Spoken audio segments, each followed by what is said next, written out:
Hi guys, I think it's due time that I do a little talking video. I don't think I've done one of these in a few years actually. Yeah, it's been a long time since I've sat down and talked to you guys about my life, my plans, what's going on, what the future holds, and all the above. I asked you guys on my Instagram to submit some questions, and today we're going to go through 10 of them, and it's kind of going to build up throughout the video. So first are going to be some more general questions, and then the final questions are going to be about future, what the future holds. So without further ado, let's get started. First question. I'm graduating, but what did I study? I did a Bachelor's of Science in Business Management, which is basically a very general degree, but you do the first year in like all the business modules, so accounting, economics, marketing, and you kind of specialize later on. So I ended up kind of specializing in marketing and China relations. Is studying at a London uni worth the money, and would you do it again? I get a lot of questions about this because London unis have become increasingly expensive for every single year that I've gone to uni in London. The same question often arises with like, are Russell Group unis worth it? Are Ivy League schools worth it? Personally, for me, I think the past 3 years have been worth it. I've loved going to uni in London. I've loved studying at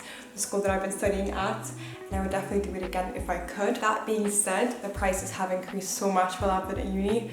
I think the first year I went here, I paid £22,000 a year, and I think now the entry fees for like the students going into uni now is like 32,000. Really crazy, and I probably think I would have reevaluated it a little bit had I started now. But with the price that I paid for my whole degree, being that 20-something K a year, I don't think I could see myself studying anywhere else. I've loved my experience. University is very much about how much you make of it, and at least in my first and third year, COVID was a little bit different, but in those years I felt like I really did get my value for money. There have obviously been times where I've been like, why am I paying for this? Or like, is this what my money is going into? But overall, yeah, it's been worth it for me. How do I afford living and studying in London? London gets increasingly more expensive every single year, and especially with inflation, it is just like spiraling out of control. But what I've done throughout my whole degree is I've worked part-time, which has definitely helped me fund my living expenses, and also being able to afford other things like clothes and like those extra things like takeaway, for example, if I want to treat myself to that. But the basis of my funding to go to uni here has been a scholarship and a loan. I'm originally from Norway, and we have welfare state, which provides us with a very, very generous scholarship and loan that helps students study abroad in the US, in England, in Singapore, in Australia. I'm so blessed and thankful that I have this opportunity and I'm able to get this loan and scholarship, because that is the reason I'm able to go to the UK and study, and that's the reason I've been able to be here.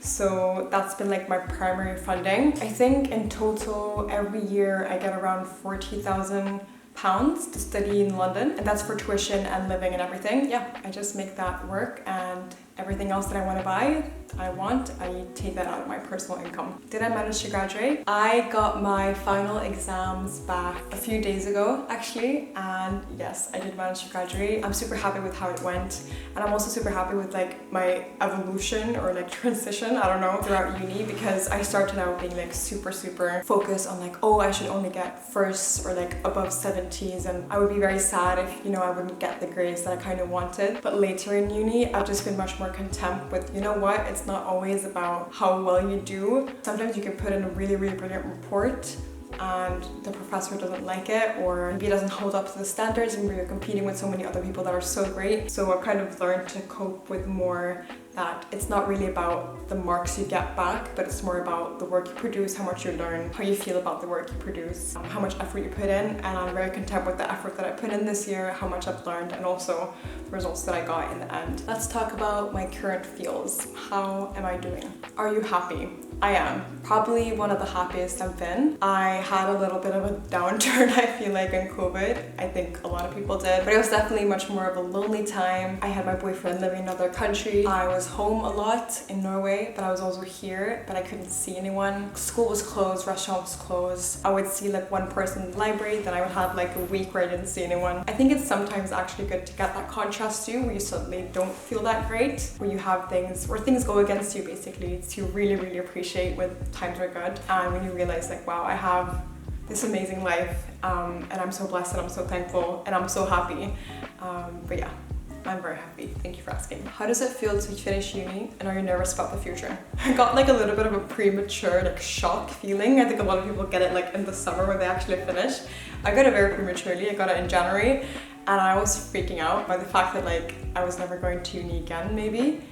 There was a chance that this was my final 6 months of like being a student, which was like it had been my identity for the past 16 years of my life and suddenly doesn't exist anymore. Like what am I gonna do? And also I was stressing so much about like, is the rest of my life just gonna be work? Is that like what it's come to? Is it now like until I die, like 9 to 5 work? Like that feeling, I was just like so overwhelmed and so confused. Yeah, I had a little bit of a shock. I've since come to terms with that life's gonna be different, but also that there's beauty in everything. I think you kind of just get used to the feeling of being an adult and being in a real job, or not being in like a 9 to 5 but maybe working for yourself or doing something a little bit more flexible. I'm still kind of lost. I'm like, where is my routine? When does this current feeling of what I'm doing right now stop feeling like a holiday and start feeling like every day? I also still find it weird that I can't look like 3 years into the future anymore. When I was in high school, I knew I had 3 more years of being a student studying.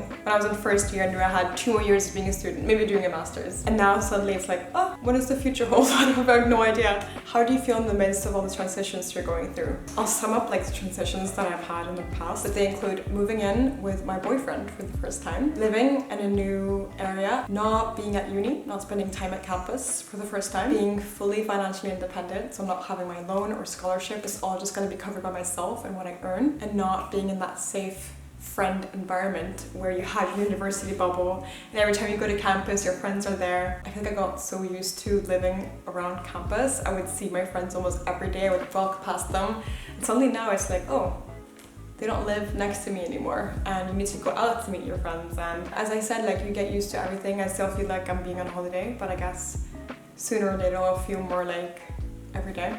Finally, let's talk about what is next for me, for social media, for YouTube, for uni, for everything. Do I have plans on living anywhere else and do I want to stay in London? I've signed a lease for a year, so we're definitely going to be living here at least 1 more year, which is very exciting because a lot of my friends are also staying here. When I was looking at my plans for the future last year, I only knew like 2 of my friends that were going to stay in London for sure, and now it's looking like a lot of my friend groups, both from uni and from where I lived my first year. That's definitely been like a nice thing to have. And the settled status is also a big thing. When I came to the UK 3 years ago, it was before Brexit has technically happened, so I counted as an EU citizen. I can live here, I can work here, so that's definitely a factor that you should consider, and I'm considering when I'm considering moving away from the UK, because if I move away for more than a year, I lose my pre-settled status and I can't get the settled status, which means if I ever want to go here again, I need to apply for a visa and pay thousands of pounds. It's definitely a factor in, do I want to move or do I want to wait? I don't feel done with moving to other cities. I loved moving to London for the first time. It was so much fun to go to a new city, and I think before you have kids, before you have a family, before you settle down, it's so good to travel and live different places. Any idea of your future career path? It's so interesting because you go into uni and you think, at the end of uni, I'll know exactly what I want to do. That's the point of uni, right? Like discovering yourself, discovering what you want, discovering what career path you want. I definitely feel like I've narrowed it down through my work experience that I've got, and also like throughout studying, I've kind of like understood which direction I want to go in, but I still I'm so unsure about which career path I want to go into, especially doing like YouTube and social media on the side. That's an entirely like different universe to what like you're more conditioned to doing when you study management, which I did. That's more like focus on big organizations and working in big organizations and being a female boss, CEO of a big company. Whereas content creation is such a fun sphere that I love being in. But it's very different. It's much more independent. It's much more, I wouldn't say antisocial, but it's much more lonely than if you work in a big company. I'm so unsure about what I want to do. Maybe there's a route in the middle where I can intertwine both. I'm not sure. I'm a very social person. I lose my energy when I'm alone. So I need like someone to talk to, someone to bounce ideas with, someone to like work with, you know? And it's kind of weird to have gone through uni for 3 years and then you exit and you're like, I still don't know what I want to do. I know I want to go into marketing, something creative. I narrowed it down, but it's still kind of hard. I don't think I'm a very 9 to 5 or 9 to 9 or whatever it is kind of person. I think I work better and I have more independence when I can choose when I want to be at home, when I don't want to be at home, where I work. I like working from places. That's what I liked about uni too, being able to like go to one place, go to another place. Okay, question we've all been waiting for. What am I doing after graduation? I'm graduating in 6 days. I'll tell you a little bit about my current plans for the next year. Yeah, as I said, you can't really plan too much ahead because that's how adult life works. You don't know what's a year ahead, so you kind of have to plan a little bit shorter term, but at least for the next year, my plan is to do a year of experimentation. And what I mean by that is that I'm going to try different things. I went from primary school to middle school to high school to uni, and I've never really had a year where I've gotten to fully focus on social media or fully do a part-time job or a full-time job or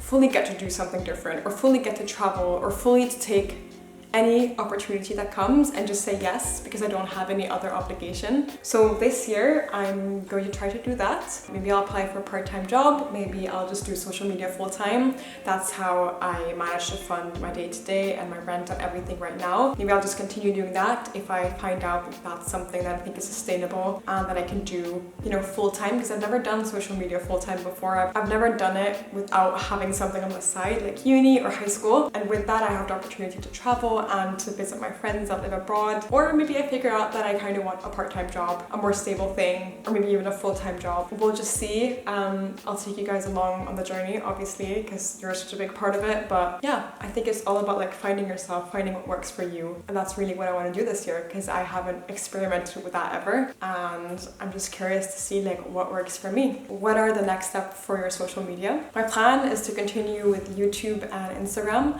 I also really love doing TikTok, so I think I'm gonna continue like working on TikTok, creating short videos in combination with long videos, and there's a beauty in short videos, and I spend a lot of time on TikTok. There's a lot of things that I want to experiment with. I do love creating content, and I do feel like short videos and long videos is a great form, like it's a great medium, and I think it's such a good way to communicate things and grow an audience, and yeah, it's something that I'm very, very passionate about. I also have my Norwegian TikTok and Instagram, which I'm working on, and I just released a book in Norwegian, and that's very closely tied with those two accounts. So I'm going to continue doing those as well. I have a lot of accounts and I think it's fun to manage all of them and to create content for them, and yeah, I definitely want to continue doing that. Finally, am I continuing my studies, and how is my motivation after 3 years of studying? Not just 3 years, it's been 16 years of studying. I mean, primary school, I don't really remember much. Yeah, it's been a lot of years of studying, like after one another. I was definitely very, very done with studying when I finished my final exam. I felt very, very unmotivated. I don't think it helps that I had really had like a big heat wave and that I had just taken like a 2-week vacation. So I was definitely very, very unmotivated at the end. And my final exam, it's kind of crazy that I actually pulled through on that, because for a few days, Theo had to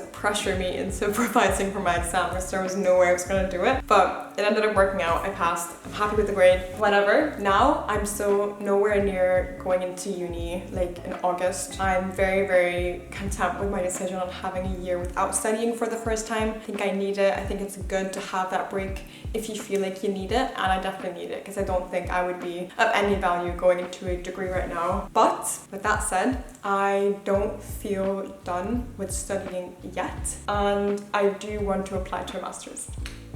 I'm going to apply to a master's and I'm going to see if I get in. I have a few that I'm looking at that I think are really interesting. I really love my final year of uni, especially my final couple of months where I could go into depth in topics that I find really interesting. I'm definitely interested in studying a little bit more. For now, it's the plan to maybe do a master's next year. It's called an experimentation year. I'm going to figure out, you know, maybe I don't want to do a master's after, and then I can just call that off. Or maybe I do. Maybe I feel tired of working after a year, or not tired of working, but like maybe I feel it's time to do a master's and go back to studying. Maybe I don't. We'll just see what happens.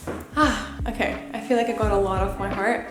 Thank you for listening. Thank you for asking all the questions on Instagram, and I will see you after I graduate and I'm officially an adulting. I'll see you soon. Bye.